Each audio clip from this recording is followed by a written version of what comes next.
Hi guys, it's Miss Thiessen here again, and today we're going to go over lesson 8.3 from our home finance unit, the home buyer's share of property tax.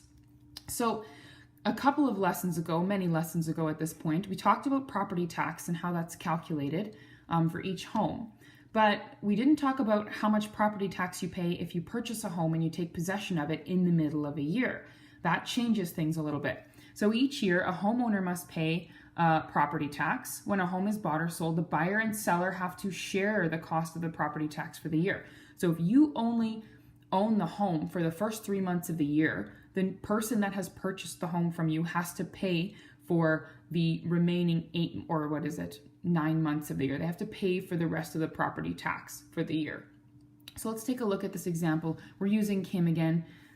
So Kim has been an example that has run through almost the entire unit we've done so far, and that will come into play in our next lesson as well.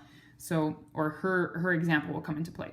So the property that Kim wants to buy has an annual property tax bill of $2,850. Kim gains possession of the property on August 1st. What is Kim's share of the property tax? Well, first we need to ask ourselves, how many months is she actually owning the home out of the entire 12 months of the year? She owns it August, so she takes possession of it on August 1st, which means that she will own it for all of August, all the way to the end of December. How many months is that? Well, we have August, September, October, November, December. How many months is that? 1, 2, 3, 4, 5 full months of the year. So that means that the previous owner has to pay the property tax for the remaining 7 months of the year. So she will own the home. How many months will she own it? She will own the home for 5 months.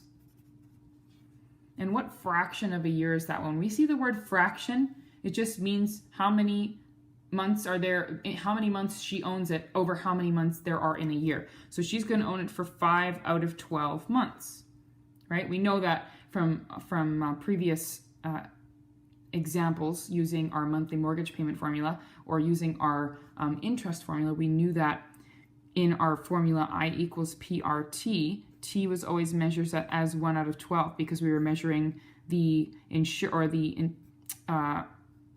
interest for 1/12 of the year or 1 month of the year. In this case, she's paying for her property tax for 5/12 of the year or 5 months. All right.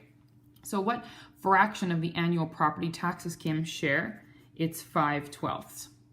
It's 5/12. What is this as a dollar amount? Well, we need to take our 5/12 and we need to multiply it by our total property tax, which is $2,850. So she's paying for 5/12 of this amount. So when you type this into your calculator, you'll probably want to do it this way, unless you have a scientific calculator that you can type everything into.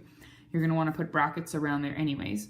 But when you type it into your calculator, do bracket 5 divided by 12, close your bracket, times 2,850. And that should give you the correct amount. So what is that as a dollar amount? I'm just going to write it out again. 5/12 times 2,850.